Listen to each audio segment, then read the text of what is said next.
तो चलिए स्टार्ट करते हैं EMRS PGT कंप्यूटर साइंस की MCQ सीरीज़। सो MCQs के अंदर मैं आपको हर एक टॉपिक, चाहे वो पाइथन हो, चाहे वो SQL नेटवर्किंग, या फिर वो कोई भी ऐसा टॉपिक जो आपके सिलेबस में हो, तो मैं हर एक टॉपिक को आपको MCQs फॉर्म के अंदर करा रही हूँ। तो चलिए स्टार्ट करेंगे क्लास को। Hey, what's up guys? This is me, Lovejeet Arora. तो चलिए क्लास को शुरू करेंगे। पहला क्वेश्चन आपके पास में आ रहा है जी, if the values of and इसके अंदर क्या चीज हो रखी है।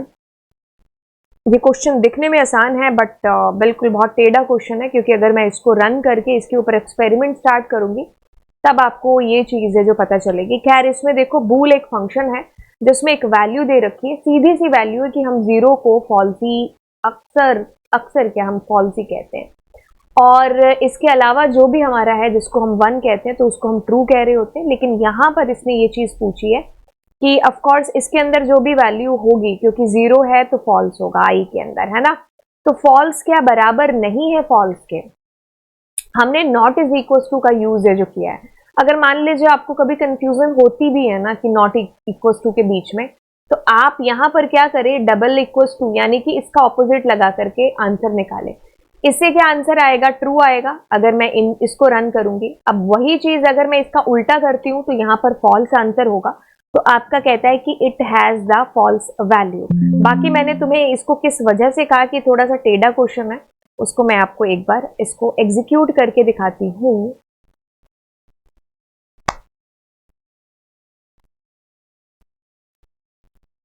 खुल जा सिमसिम। ओके, सो इसमें हम चुके हैं पहुंच, और मैंने कर दिया है copy paste, end of course हमारा जो आंसर आना है वो आएगा। हाँ, लेकिन अभी मैंने कहा 8, ठीक है, यानी कि जीरो के अलावा कुछ भी आप डालोगे, डजंट मीन कि हम 1 की बात कर रहे हैं, ठीक है। So that will be consider हमारा ट्रू ही होगा, ठीक है। अब जैसे मैंने इसमें एक खाली स्ट्रिंग डाला है, इसको देखते हैं, क्योंकि वही है ना, एक्सपेरिमेंट पर एक्सपेरिमेंट है ना, तो ये फॉल्स कंसीडर हो रहा है। खाली लिस्ट डाल करके ये भी फॉल्स कंसीडर होगा, एंड देन खाली ट्यूपल तो ये भी, ठीक है, एंड खाली डिक्शनरी तो ये, ठीक है। तो अब इसके ऊपर एक्सपेरिमेंट है, आप जितने करके चीज़ों को क्लियर कर सकते हैं। बाकी आपने इसके अलावा कुछ भी और डालने की कोशिश की तो that will be consider as a true, ठीक है। तो ये चीज़ आपको याद रखनी है। बाकी नॉट इज इक्वल टू जो हमारा की ऑपरेटर है, तो ये क्या काम करता है, डबल इक्वल टू जो है उससे उल्टा काम करता है। तो ये रिलेशनल ऑपरेटर है, 6 रिलेशनल ऑपरेटर होते हैं हमारे पास प्रोग्रामिंग में। Greater than, less than, greater than is equal to, less than is equal to, not is equal to, and double equal to, ठीक है। ये कंपैरिजन ऑपरेटर है सारे के सारे, ठीक है। इक्वल्स टू असाइनमेंट ऑपरेटर होता है एसक्यूएल में, यही हमारा रिलेशनल ऑपरेटर हो जाता है। खैर, ये चीजें हमें पता है, आगे चलते हैं। Which of the following is an invalid mode of file opening. File को जब भी हम ओपन करते हैं तो हमको ये बताना है बॉस यहाँ पर कि कौन सा ऐसा मोड है जो कि इनवैलिड है।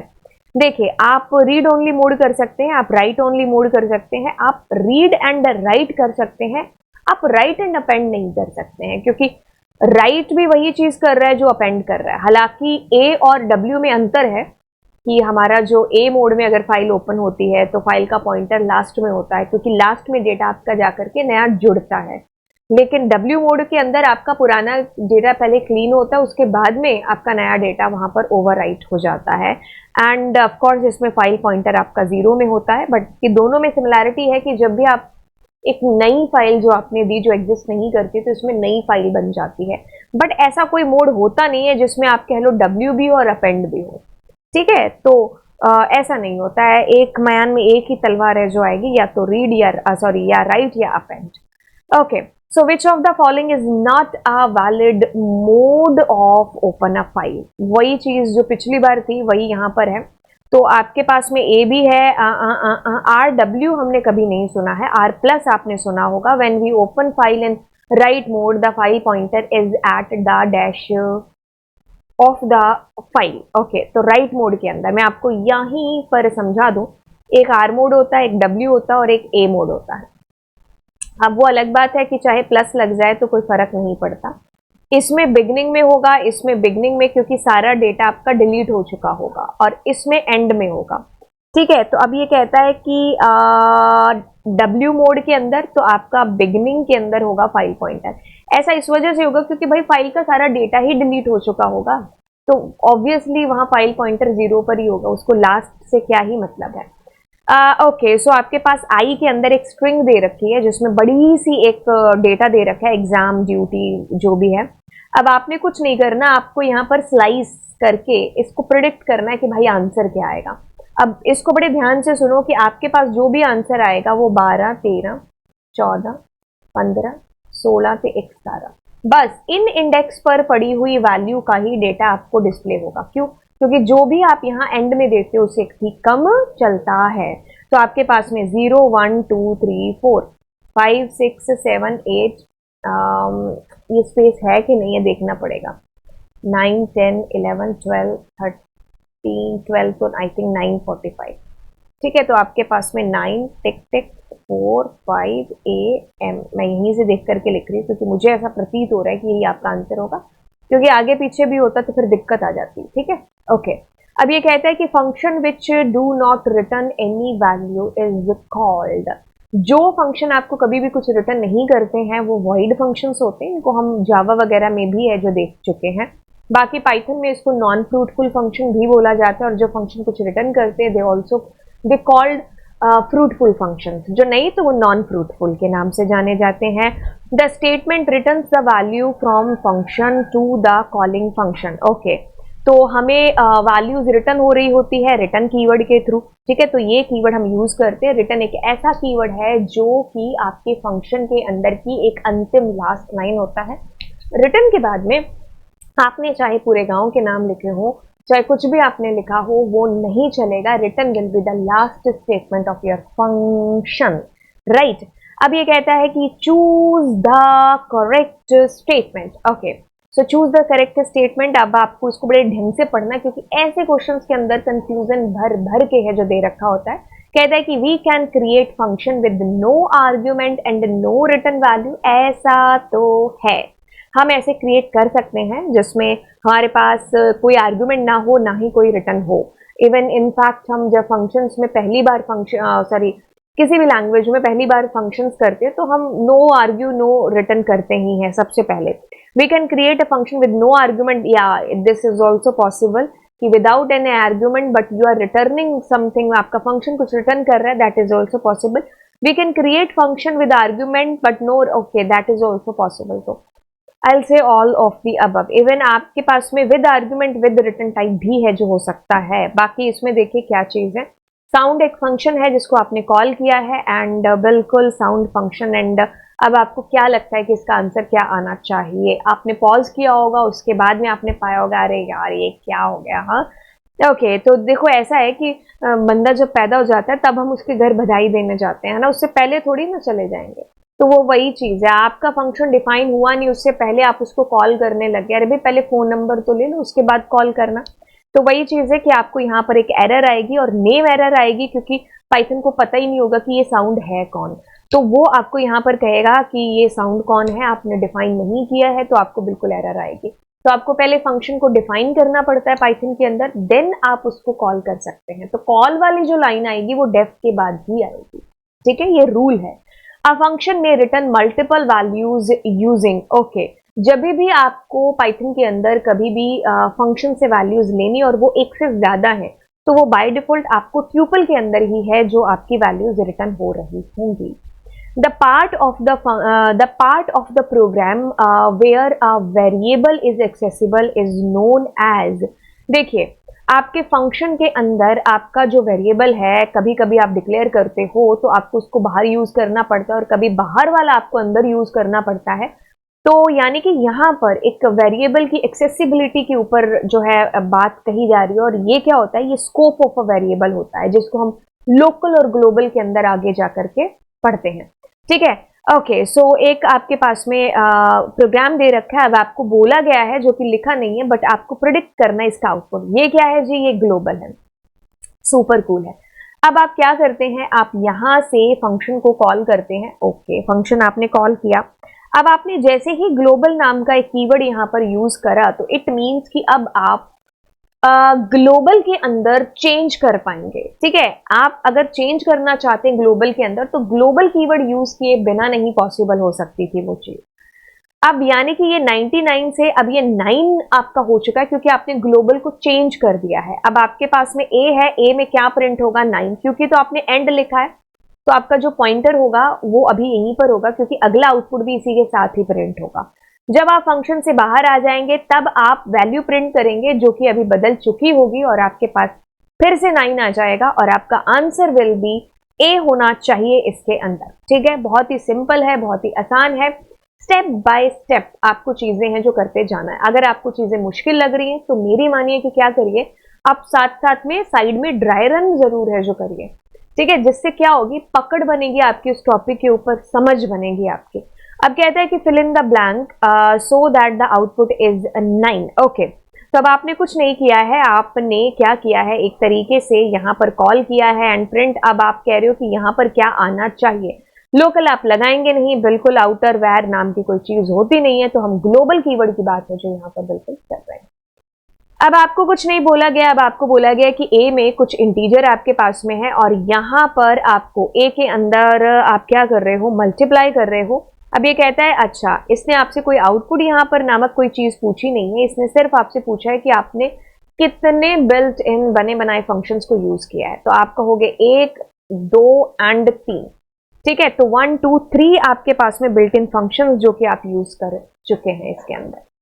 अब ये कहते हैं कि how many keywords are used in the following code. Okay, तो पहला कीवर्ड यानी कि 1, दूसरा यानी कि 2, तीसरा यानी कि 3 एंड 4। ठीक है, तो टोटल मेरे ख्याल से आप 4 कीवर्ड्स है जिनका आप यूज कर चुके हो, बाकी एक यूजर डिफाइंड फंक्शन है और एक बिल्ट इन फंक्शन है। ठीक है, तो ओके, तो 4 कीवर्ड्स हैं। अभी आपको जो है बताना है कि पाइथन में अभी जो लेटेस्ट वर्जन है उसमें टोटल कितने कीवर्ड्स हैं। और मैं एक चीज बता दूं आपको यहां पर कि जितने भी कीवर्ड्स हैं अभी क्या है कि 2 नए कीवर्ड्स यूज हुए हैं एंड आपको टोटल मुझे संख्या बतानी है और आपको मुझे ये भी बताना है कि वो जो मतलब 2 नए कीवर्ड्स यूज हुए हैं उनका नाम क्या है। ठीक है, तो मैं वेट करूंगी। राइट, ओके, वैसे मैंने हिंट यहां पर दे दिया था आपको। तो अब ए, बी, सी और डी और ई आपको इसमें से चूज करके बताना है कि भाई आउटपुट क्या हो सकता है। बड़े सलीके से, बड़े सोने सोने मैंने यहाँ पर एकदम इस पीपीटी को बनाया। आपको चीजें हैं जो अच्छे तरीके से आगे भी याद है जो रहे, ये पूरी कोशिश है मेरी।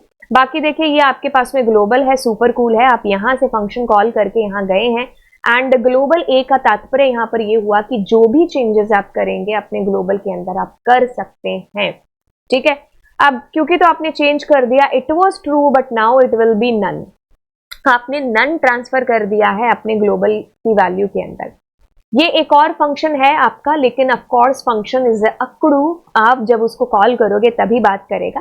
खैर आपने यहां से कॉल किया है क्योंकि ये लाइन चलेगी एंड अब आप यहां पर आओगे। अब आपने a is equal to false लिखा है, अब आप रिटर्न कर रहे हो। रिटर्न ऑफ कोर्स उसी को होता है जिसने कॉल किया है ना। तो रिटर्न हुए, आवाज ने कॉल किया था तो आवाज के a में वैल्यू है जो चली गई है विच इज फॉल्स नाउ।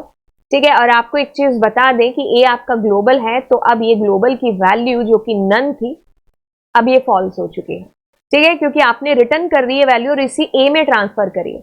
अब आप इसमें जब प्रिंट करोगे तो क्या प्रिंट होगा, जो कि मैं यहां लिख देती हूं, दिस विल बी फॉल्स।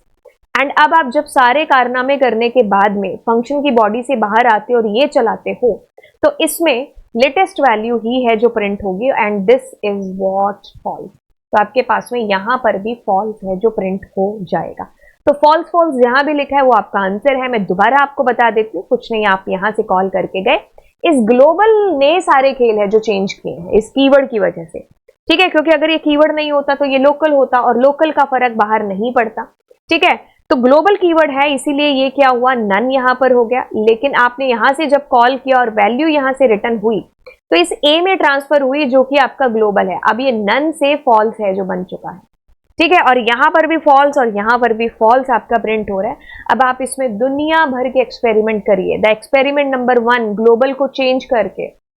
ठीक है, तो आप इसको ग्लोबल को चेंज मतलब हटा करके इसको बताइए और जानिए कि क्या हो सकता है इसका output. Which of the following is not the built-in function?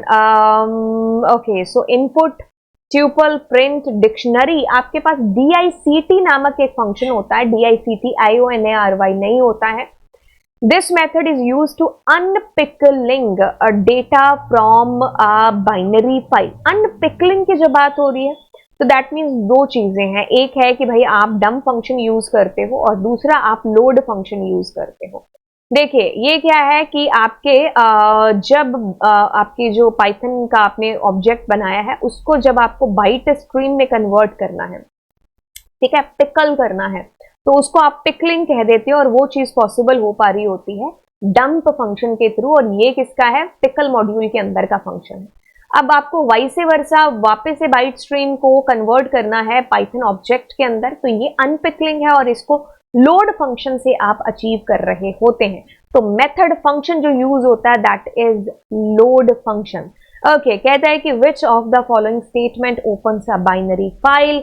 आपके पास में फाइल का नेम दे रखा है result.bin, एंड अब आपको कहा गया है कि आप जो है write mode and write data from a list. Okay, तो आपको डंप करना है डेटा, ठीक है, किसके अंदर, आपकी बाइनरी फाइल के अंदर कुछ data is given to you now. Okay, so WB mode is fine, ये दोनों मोड ओके हैं, एंड AB मोड तो नहीं करेंगे। क्यों नहीं करेंगे AB मोड? क्योंकि आपको राइट करने के लिए बोला है ना, तो राइट मोड के लिए हम W मोड ही करेंगे। और वैसे भी अब मुझे यहाँ पर इसमें थोड़ा सा देखना पड़ेगा कि इसका आंसर क्या हो सकता है, मैं बताती हूँ। इसमें डंप में क्या होता है, दो पैरामीटर होता है, पहला क्या और दूसरा किसमें। किसमें मतलब फाइल का ऑब्जेक्ट है जो यहाँ पर लिखना पड़ेगा, तो दिस इज F है आपके फाइल का ऑब्जेक्ट, और L मतलब ये लिस्ट है, तो A आपका बिल्कुल सही है यहाँ पर, ठीक है। तो ये होता है व्हाट, ये होता है वेयर। ये मैंने खुद ने बनाया, ऐसा कहीं लिखा नहीं हुआ है कि व्हाट और वेयर है, तो मतलब क्या और किसके अंदर, कौन सी फाइल के अंदर आपको डालना है, ठीक है। ओके, कहता है कि to write data binary into binary file which mode will be used. Okay, तो राइट करने के लिए आपके पास WB मोड है जिसका यूज होता है, राइट। तो ये कुछ भी नहीं था, ये एकदम वो ट्रिक थी कि आप जो है घबरा जाओ, इसका आंसर क्या करोगे। खैर ये अंतिम क्वेश्चन ऑफ दिस कक्षा है, कहता है कि which of the following content can be represented by a binary file. तो इमेज हो गया, वीडियो हो गया, ऑडियो हो गया, ये सारे के सारे आते हैं हमारी बाइनरी फाइल के अंदर। तो चलिए आपको मिलेंगे अगली क्लास में। अगला क्वेश्चन मैं आपको यहाँ पर देकर के चली जाती हूँ, बहुत ही सीधा और सिंपल सा क्वेश्चन है।